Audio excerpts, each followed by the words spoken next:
Debbie MacCoy's condo complex has crumbling foundations. She's been pushing for testing for years and says this is a necessity.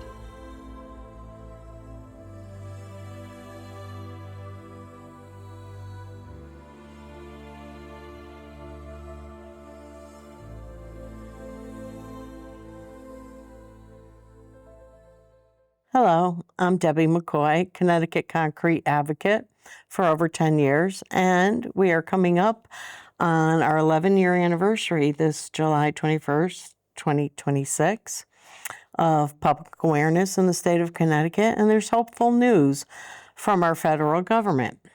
Since my last show on the international conference held in Mystic, Connecticut, a lot has happened in Connecticut, Massachusetts, and Ireland, and the progress is a right step forward in tackling disasters affecting victims of tainted aggregate. On July 1st, 2026, the House Ways and Means Committee, with Ranking Member Richard Neal from Mass, unanimously passed the Casualty Deduction Restoration Act. U.S. Congressman Joe Courtney and John Larson, both from Connecticut, announced in a press release that they have reintroduced the bill for victims of crumbling concrete foundations going back to 2021. In 2017, President Trump repealed the uninsured casualty loss for those affected by unexpected disasters under the 2017 Tax Cuts and Jobs Act. From 2018 until present, the only victims able to claim a casualty loss were those where a presidential disaster declaration through FEMA occurred. In order to receive a presidential disaster declaration, the governor of the state must certify the disaster by providing the cause, the magnitude, and the economic impact. And the state in which the disaster occurred must meet a threshold of homes damaged. In January 2024, U.S. Congressman Representative Jim McGovern from Mass filed legislation dubbed Tax Relief for Victims of Crimes, Scams, and Disasters. According to McGovern, the tax deduction was repealed under the 2017 Tax Cuts and Jobs Act. McGovern says reporting has revealed a pattern of devastated Americans saddled with exuberant tax liabilities after losing money through scams, fraud, thefts, and similar adverse events.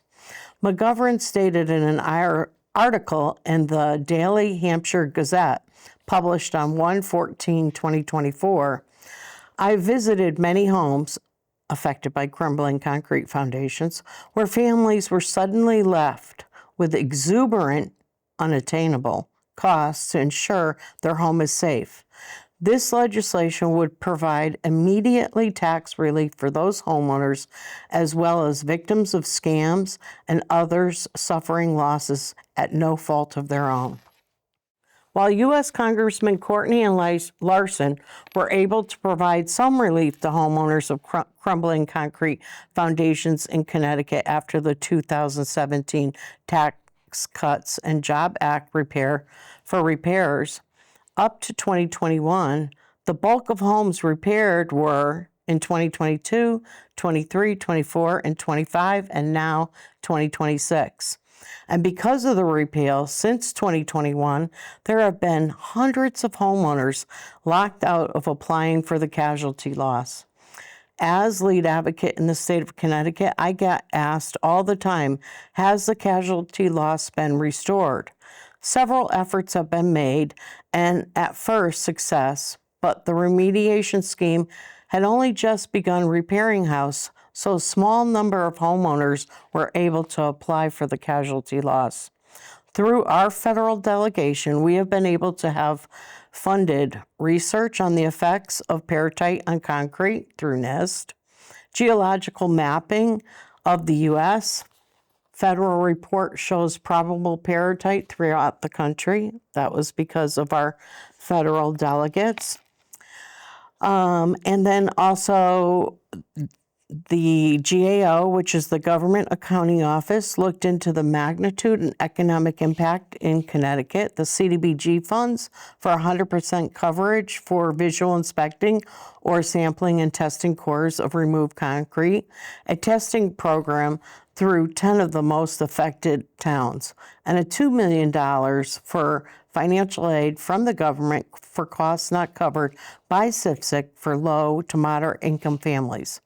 The uninsured losses due to unexpected disasters and scams has increasingly been felt by Americans across the country, with more and more disasters and elaborate scams. With scams on the rise since 2018, the ICE, Internet Crime Unit, has recorded a loss of $77 billion since President Trump repealed the casualty loss. Year 2018, $2.7 billion. Year 2019, $3.5 billion. Year 2020, $4.2 billion. 2021, $6.9 billion. 2022, $10.3 billion. 2023, $12.5 billion. 2024, $16.9 billion. And year 2025, $20.9 billion. So when you look at 2018 at $2.7 billion and 2025, $20.9 billion, and it all adds up to $77 billion. These numbers of losses are only those reported to IC3, which allows the FBI to investigate reported crimes, track trends, and say that 3 times, and threats in some cases, even freeze stolen funds. You can find this information on Internet Crime Complaint Center, IC3. When you look at 2018, which is what I just said, the difference, it's mind-blowing from $2.7 billion to $20.9 billion. You can see the massive amount of complaints and the massive costs to our nation's citizens with no casualty loss for uninsured losses has left a wake of victims not only in despair and loss of trust, but for many in financial ruins.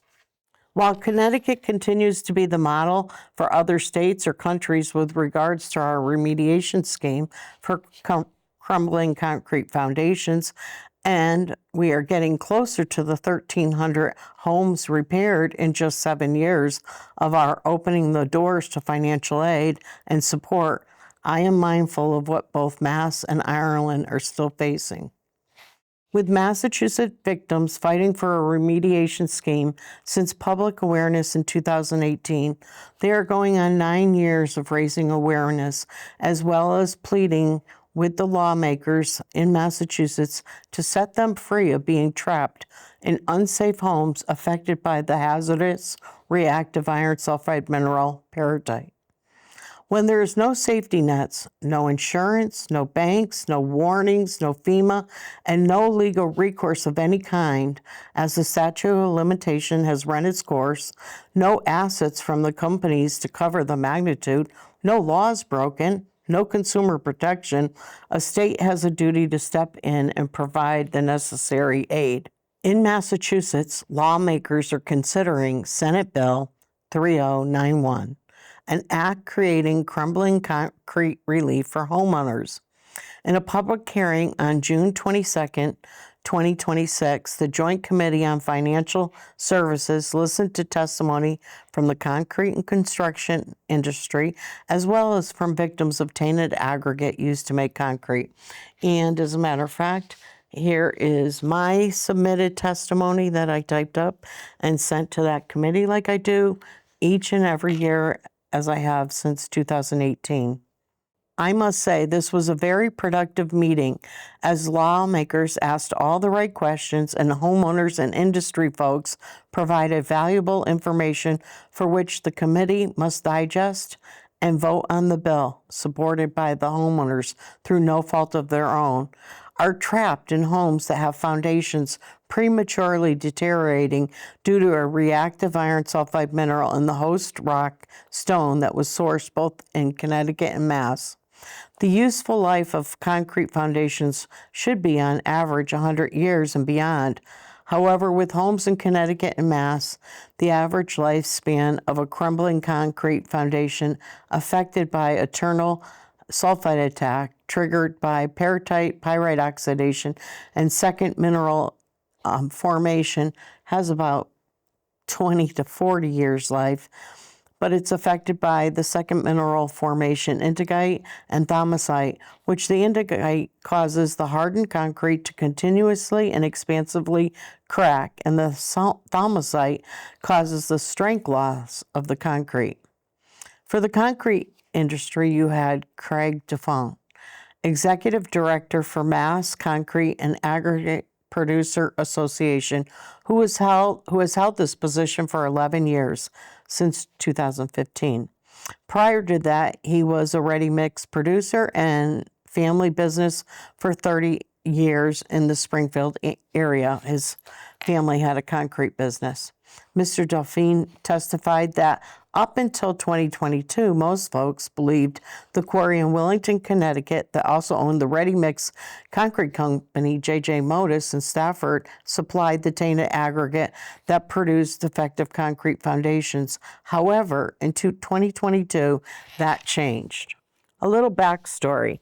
When homeowners from Rutland, Mass., Holden, Mass., were reporting concrete foundations on the Massachusetts Coalition site, it piqued my interest, as the radius for Stafford concrete plant to Rutland, Holden was too far for it to come from Stafford. I reached out to one of the occupants, Mr. Adams, and asked if I could retrieve some of the removed concrete to send to my geologist friend in Ohio, Nick Scaglione, president of CRT. Mr. Adams gave the go-ahead for the contractor to provide me with samples of the removed concrete. Shortly after Mr. Scaglione did a petrographic analysis on the defective concrete, he contacted me and mentioned this is not the same aggregate used from Connecticut. Both Nick Scaglione and myself, in October 22, attended a forum in Worcester, Mass., with Nick as the keynote speaker, and I also was one of the speakers at the event.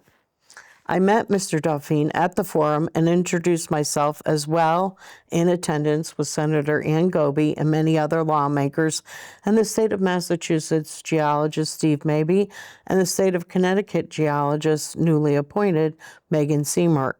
I introduced them both to geologist photographer Nick Scaglione. We had been engaging with Nick over many months and were all interested in his findings that there was, in fact, a quarry in Massachusetts sourcing for aggregate for concrete use. While no names were mentioned as to the suspected quarry for the aggregate provided to Mass Concrete Companies, thanks to contractor Mr. Haney for providing me with the sample to send to Mr. Scaglione, and a huge thank you to Nick for providing Massachusetts with this invaluable information. I tell you this backstory because in 2022, Mr. Delphine, during his testimony this past June 22nd, 2026, explained that once this information was brought to his attention, he reached out to the industry and to the quarry producer and told him the aggregate was tainted with reactive peritite. Distraught by this news, the quarry producer voluntarily stopped selling the aggregate for concrete uses. Mr. Delphine also explained that since the public awareness in 2017 and the formation of a coalition in 2018 and a commission working group in 2019, he has worked closely with his industry, with the affected homeowners, and with the Mass lawmakers to seek a solution. He also mentioned he was in favor of the quarry standards, but the standards came at a huge cost to the industry through the testing program and geological source reports that need to be provided to the Mass DOT. While Mr. Delphine supports Senate Bill 3091, he opposed the surcharge that would be imposed on the concrete industry and advocated for a similar remediation scheme whereby in Connecticut, the insurance industry collects $1 per month surcharge for a total of $12 per year to finance the remediation scheme. He was logical in his opposing the surcharge on the concrete industry, and that they have put skin in the game, both by being proactive once the industry learned about the effects of reactive peritite on concrete, as when the sourcing began in the early 1980s with the quarry in Wellington. Please note, there is no information as to when the quarry or quarries opened in mass. However, in the 1980s, 1990s, not much was known about peritite. Folks knew about pyrite and pyrite heave affecting structures in the U.S., but it wasn't until early 2000s did folks even start researching peritite. So at face value, I believe, and I think the lawmakers believe truly, there was no intent to harm. There was a lack of knowledge at the time of sourcing, so no one is laying blame on the industry, especially since they didn't oppose quarry standards and were helpful in the creation of regulating themselves. At the hearing, the lawmakers asked about insurance and when did the insurance industry write out foundations or tighten the language excluding foundation coverage for anything that wasn't sudden and abrupt. It was in the mid-1990s that homeowners began filing crumbling foundation claims. No one knew at the time that the cause was internal sulfate attack triggered by pyrite oxidation and second mineral formation. However, over the years, a pattern emerged that the Insurance Services Organization, the ISO, could not ignore. The ISO has the best intelligence when it comes to a forensic research on patterns of defects and claims through clue reports and shared data. When in the 1990s, dozens of homeowners reported claims, and the early 2000s, when now hundreds of homeowners reported claims came across their desk, and soon after the 2003 meeting in Hartford with Linda Toflowski that I've said to the viewers many times. I've brought up the fact that Linda went to the legislative office building with lawmakers and industry folks from concrete, construction, and insurance. So after that 2000, soon after the 2000 meeting in Hartford at the LOB, where dozens of affected owners brought their claims to Connecticut legislators to get the statute of limitation extended, the insurance industry attended the meeting and soon began writing foundations out of coverage and offloading the mitigation to the homeowners. The most expensive repair for homes. And expensive that the expense is unattainable. There's nobody, no banks that's going to give, especially if it's a homeowner that just bought the home and they paid $400,000 and it's $200,000 to repair. There's no equity because, number one, the foundation's damaged, which your equity on your home takes a sudden and abrupt collapse. So there's no equity on the home, and they have this large already mortgage. So banks aren't going to help the newbies, and they're certainly not going to help the elderly that have lived there for 30 years that are now collecting Social Security. So it makes no sense. The most expensive repair for homes and unattainable. The homes are left to deteriorate and become unsafe, burdened with black mold and cracks so large rodents, snakes, and insects can come through, along with flooding the basement foundations. The legislators asked if there were any other states with quarry standards, and in fact, New York has been limiting marcasite, peritite, and pyrite since 2007, and Connecticut began the Working Quarry Group in late fall 2019 through the beginning winter of 2020. And in 2021, Public Act 21-120 was enacted to provide quarry standards limiting peritite to the EU standards of 0.1% of peritite and 1% for pyrite. The difference being that peritite oxidizes 100 times faster than pyrite and is far more reactive. But wait right there. What Dr. Hawkins and other experts have found is framboidal pyrite is just as reactive and destructive as peritite. So when folks claim it's 1% pyrite, what form of pyrite are they speaking of? As Dr. Hawkins stated in his 2014 book, Implications of Pyrite Oxidation for Engineer Works, there are 3 forms of pyrite: pyrite cubical, least reactive; pyrite framboidal, very reactive; and peritite, most reactive. One legislator asked if you could find peritite at the time of a new building home inspection, and the answer is no. When concrete foundations are placed, the aggregate is already mixed and used. As concrete is made from aggregate, which makes up 70% of the concrete mix, admixtures, water, and cement. Mr. Delphine mentioned that there are no known commercial building structures affected that he knows of that has been affected by peritite. Therefore, deduced from that, it was assumed that contractors, installers, when placing the concrete in its liquid state, that some add water to make it usable, and that added water may have something to do with the crumbling concrete foundations. But the science will tell you that the water-cement ratio with high water content, it will accelerate the oxidation of the reactive peritite. It won't cause the hardened concrete to continuously and expansively crack. The second mineral formation is what causes the expansive cracking and weakened concrete. The problem with that assumption says to me that more education is needed, as concrete structures around the world have been adversely affected by reactive pyrite, commercial and otherwise.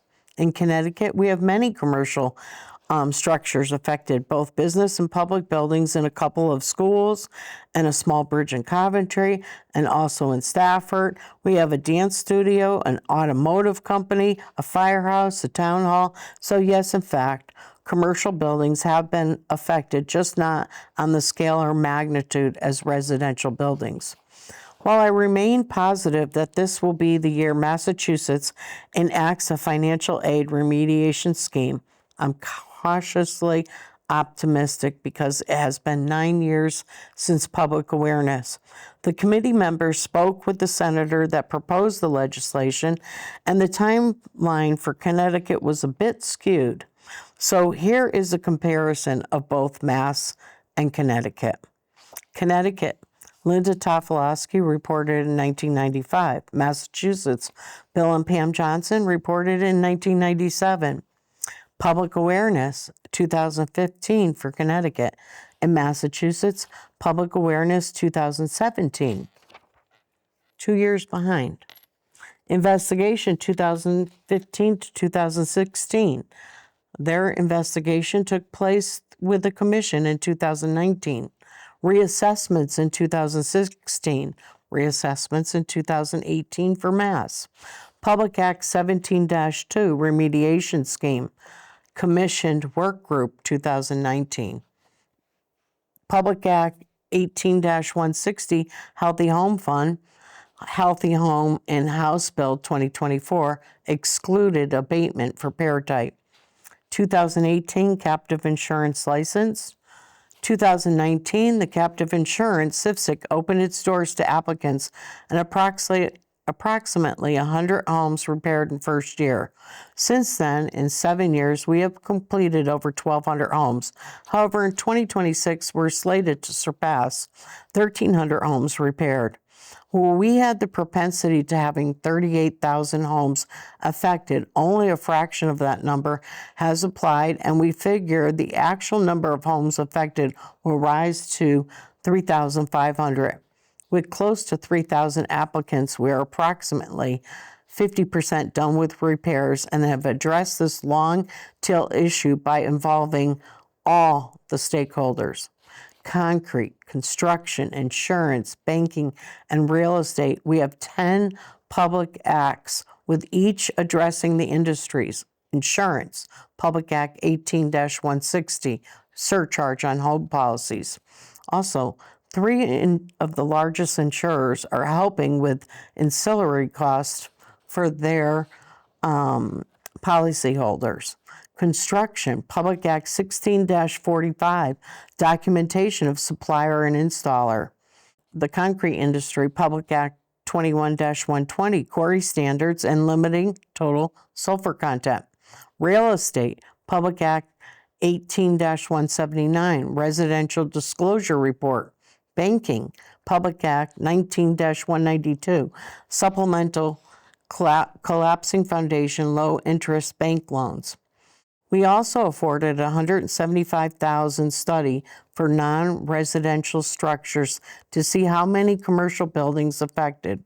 Connecticut has embraced every industry of this long-tail issue, and with every public act have provided well-balanced solutions that all stakeholders can get their arms around.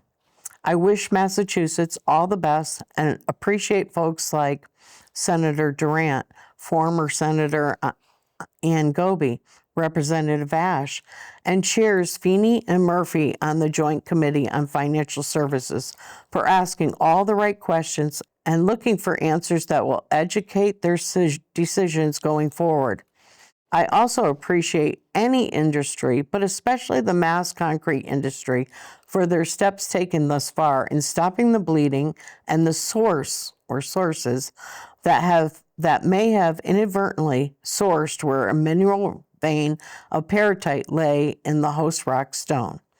Aggregate for residential homes is the bread and butter of the industry, so I applaud the industry for doing all they can short of any levy or surcharge, as it's a variable, whereas home insurance policies are a reliable source, and Mass has far more homes than Connecticut has, therefore a good source of funds to help remediate.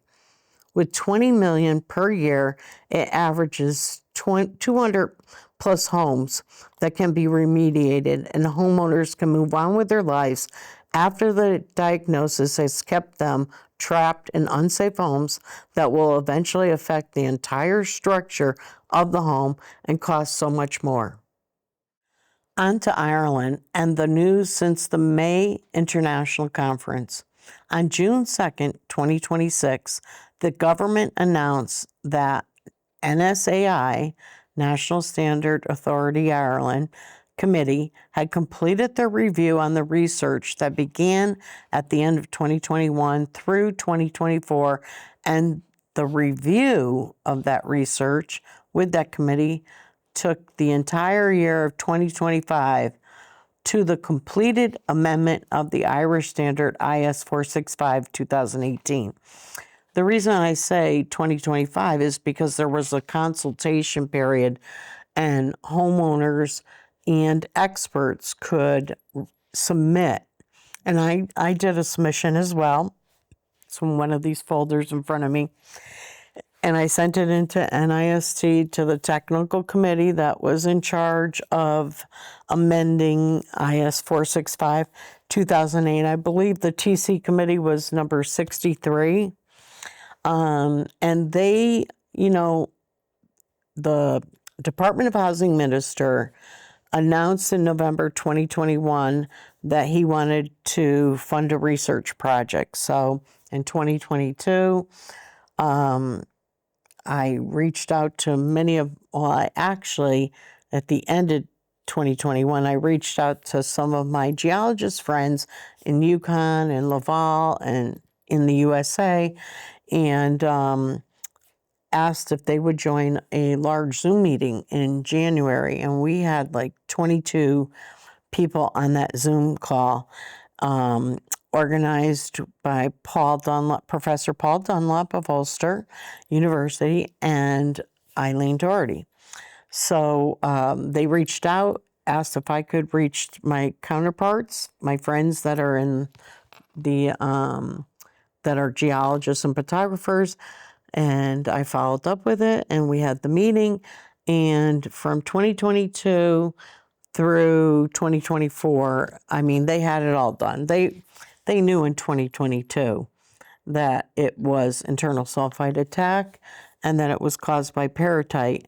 And with the news in 2021 that Petrolabs was getting a ton of lab reports back for the County Donegal that had peritite. However, in 2018, when the Technical Committee 63 created the Irish Standard 465, they had the blame on in County Mayo as reactive pyrite, framboidal pyrite, but in County Donegal they had it as mica. And mica is a mechanical issue. It's a mechanical failure that can, in areas where freeze thaw could affect it, and it's got to be very cold, like Switzerland or Canada, but in Ireland it didn't reach that degree to cause the freeze thaw that they had thought. And they probably did limited testing because if you recall, I told you that in April 2011, an engineer looked into cracking houses. And he took some samples of the blocks that were literally crumbling, and he sent it to Queen's University in Belfast, and they did testing, and they said it was likely the cause was over the limit mica. However, there are no limits on mica. A lot of people say anything above 5% mica is an issue, but they were talking about free mica and that, it was causing freeze thaw. And freeze thaw would only affect the leaves on the outer. They wouldn't affect the inner, So it didn't make sense. And the experts debunked that theory or hypothesis. However, the expert panel in 2016 to 2017 ran with that mica myth and put that in their report. So in 2018, when they created the Irish Standard, part of their recommendations from the expert panel, they had remediations only for homes that had mica. So when they passed the law for a grant remediation scheme, it was only for homes with mica. So in Petrolabs in 2021 stated that a lot of these homes are coming back with peritite, reactive peritite, over the EU limits. So from 2021 all the way to 2022, County Donegal put a hold on processing the applications because most of them were coming back with high levels of peritite and a high risk factor. And most of the engineers were obviously going with option one, because in IS 465 they had 5 options of repair. But option one is a full demolition of the home. However, you got to leave the foundations in, and they didn't test foundations, which, from my perspective and my viewpoint, with what we've gone through here in Connecticut, Massachusetts, Canada, foundations have been affected. These are foundations that are buried deep in the ground. A foundation is about 10 feet, and 6 feet are underground, and the other 3 feet, 6 or 7 feet, the other 3 feet is above ground, above grade. So time has gone by.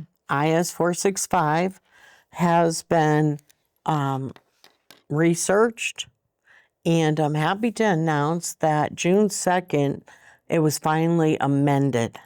So, like I mentioned, in 2021, they announced that they were going to do research.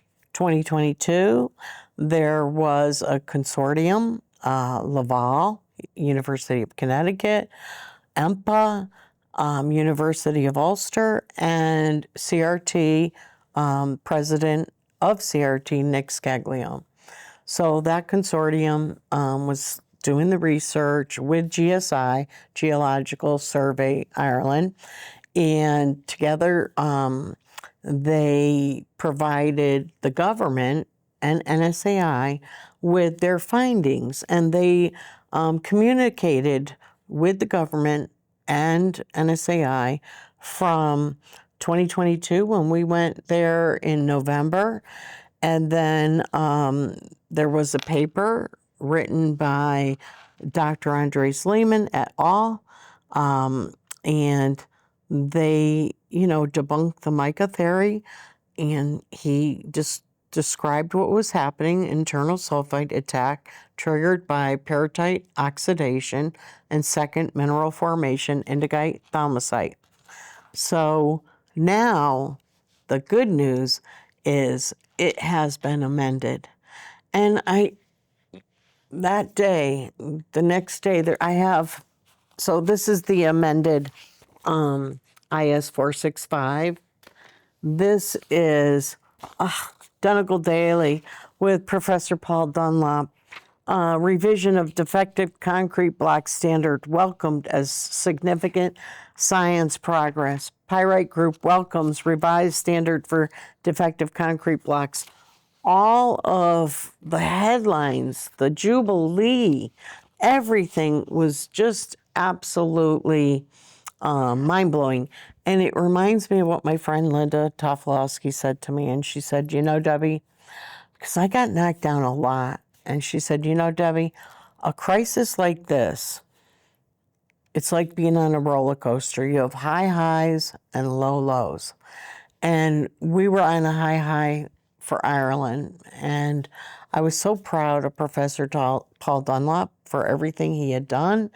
All I did was facilitate some geologist friends that I knew, and maybe sending about 20 or 30 emails continually, poking them until they finally said, yes, we'll help.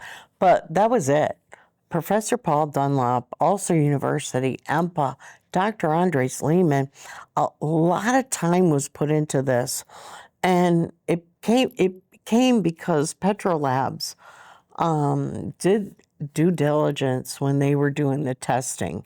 They, screened for reactive pyrite and for mica, but they also did an analysis and found peritite. So now you have pyrite, peritite that's affecting every county that's affected. There's about 20 now, but they're all affected by pyrite, peritite. So getting it right was so important for Ireland. And, like I said, they almost got it right. I read the report. I have notes all throughout the report, where I think some things need to be tweaked or discussed, because they still have mica in there. And mica only accelerates the oxidation. It doesn't cause, it's a mechanical failure, not a chemical failure like reactive pyrite and peritite are, and how it affects concrete. So, while it's great news that Ireland has finally amended the not fit for purpose standard that left many homeowners trapped, because it didn't recognize peritite and causing a barrier for homeowners in County Donegal for the last 6 years. What is troubling now that they have, after 5 years of research, consultation, and publishing an amended Irish standard that goes hand in glove with the grant scheme that should now be considered a remediation scheme. So I said I'll get to that in the next show, but I do have time. I don't have anything scripted. But now, we got that high, and now we're at that low, because what has happened?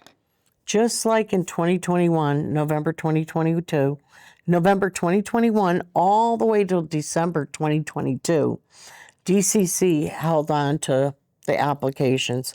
They couldn't process any. I remember when Paul Benson from DOH said, can't you use your discretion on these? Surely there's more applicants that aren't about pyrite or peritite in County Donegal. But the problem was, that's all it was. The mica homes that they said it was mica, they were so destroyed that they, the option one wasn't an issue. And under the 90-10 grant scheme, some of those homes were repaired, thankfully, thank God. But many of the homes that were waited for a year. So in 2022, the enhanced scheme still negated parity. So even though it was an enhanced scheme, really what it did was the 90-10 scheme just said we'll cover 90% of the costs and the homeowner covers 10%. But in 2021, when all the homes were coming back with Paratite, that put a hink in it. And then in 2022, the enhanced scheme only offered the homeowners allowances that they had already offered to the pyrite heave victims, remember, of tainted aggregate. So the pyrite heave folks got the accommodation, storage fee, testing and engineer fees. They didn't have a cap. They just did it at 100% remediation scheme.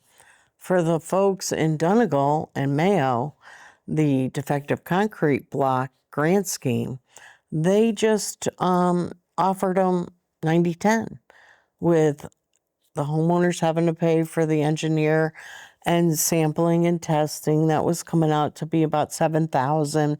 The homeowners had to provide upfront costs to remove and demolish the home. My God. One homeowner described what everything she had to do, upfront costs, and it was like $90,000 before a block was even laid. So that was another barrier. And then the paratite was a barrier, and the shortfall costs were a barrier. So they said, okay, we're going to do away with the barriers. And I thought, oh, yay. So then in 2023, when the regulations came out and the actual scheme began, I read the document, and the only barrier they took away was the testing and engineer fees. They said, the government said that we'll cover that, as they did with the pyrite heave. So, and then they said, we'll provide you with allowances for storage and for accommodations. But what they didn't realize is that County Donegal has twice as many victims to tainted aggregate than the pyrite heave victims. So that's an issue right there, okay? And County Donegal is also considered one of the counties that are, they don't have as much money as County Dublin, just putting it in a nice way. So they weren't afforded much, but what they were afforded was the allowances and a raise in the cap, because they realized through the SCSI that the cost to demolish and rebuild, remove and replace the defective house was $420,000 at the beginning of the enhanced scheme. That cap has been raised to $462,000, but that's an illusionary cap because it's going by square meters, or I'm not really sure on how they fandangled that one, but I see all the time where homeowners say I have 2,200 square feet. It's going to cost me over $462,000, but they've only offered me $306,000. That's a shortfall cost. On top of the upfront costs, on top of not including paratite. So Donegal, County Donegal has been hit the hardest through this grant scheme. And County Mayo too, because This is framboidal pyrite. This isn't pyrite 1%. This is framboidal pyrite, and I've mentioned before, experts think that that should be reduced down to 0.3% for the framboidal pyrite.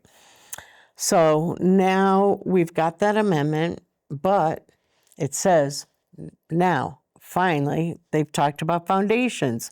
And what did they say? Further research has to be done.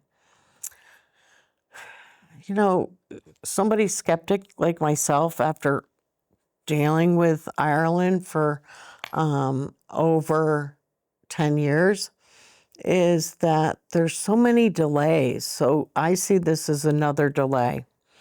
All those downgraded homeowners in 2023, after the enhanced scheme came out, and they shifted who was going to look at the applications and who was going to decide what option. They shifted it to the tendered, and they're tendered indemnified engineers. Not many engineers can get indemnity insurance because no insurance agency will take the risk of not knowing about the pyrite and peritite. When is it going to deteriorate? Is it going to deteriorate? So, yeah, that's a situation too. So this is Ireland today. And as you can see, I don't know if you can see this map clearly, but as you see, it's no longer just County Donegal and Mayo. It has spread. And yes, these counties here are affected by the pyrite heave. And then some counties, not only were they affected by the pyrite heave, they also have defective concrete blocks. So now they've joined the scheme. So back when it was just County Mayo and County Donegal, they talked about, and County Clare, and Sligo and Tipperary. When they were talking about a few counties, it was $2.2 billion. And now we're looking at $3.3 billion, adding a few more counties. And now they're going to have to add every county that is affected by defective concrete blocks because of tainted aggregate. So what's the problem? What's the low in this roller coaster? The low is now that the IS 465 has been amended, it goes hand in glove with the grant scheme. And the grant in the enhanced grant scheme, it says that they have 3 months to review the new standard and how will that apply to their remediation scheme. And it's going to affect the remediation scheme. It has to. They've left homeowners in County Donegal trapped.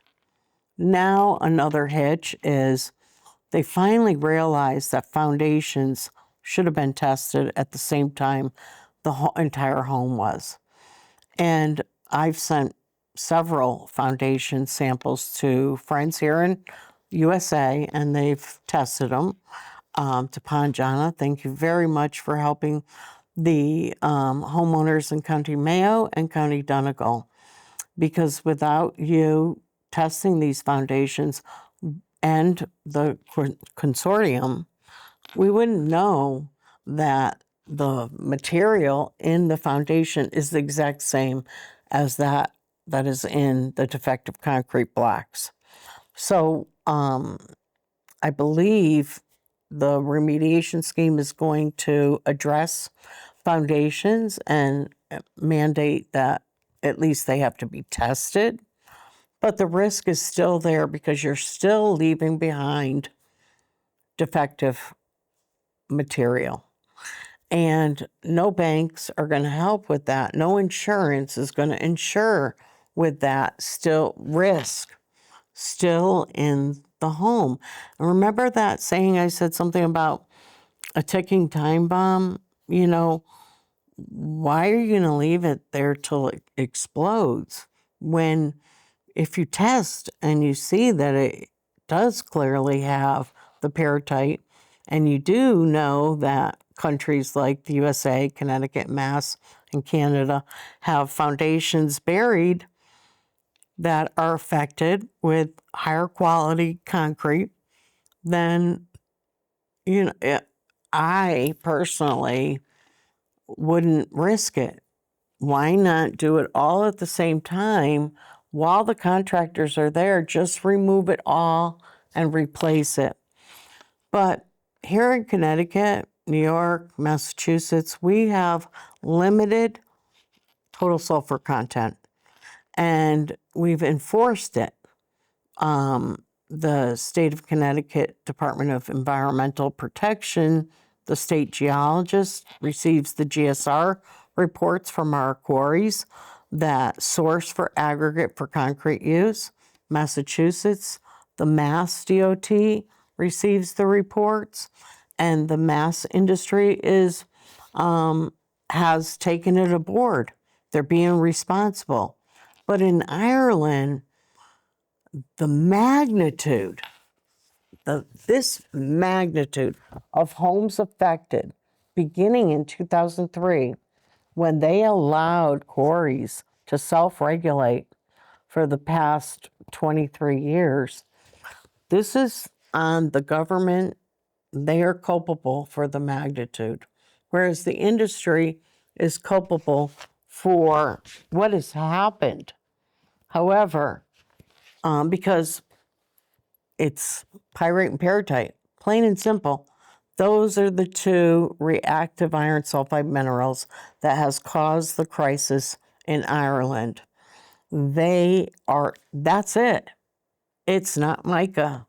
It is EN 12 harmonized European norm, EN 12620 colon 2002. Ireland implemented it in 2003, and standard recommendation 2004, it implemented it. And if it implemented it in 2004, that's 22 years ago, and yet homes are still being bought and built with tainted aggregate because the federal government, the national government in Ireland has not enforced the quarry standards, not for EN 13242 colon 2002, that's hardcore fill, and EN 12620 2002 aggregate for concrete use. In both cases, quarry producers sourced because the demand was so high that when they opened the quarries, they skipped the part of testing the aggregate. And a gentleman from Mass DOT said to me one day at the Canadian conference, he said, "Debbie, aggregate not tested is aggregate at risk." And you can bank that, because the original sin in all of this in Canada, Ireland, Connecticut, Mass is tainted aggregate.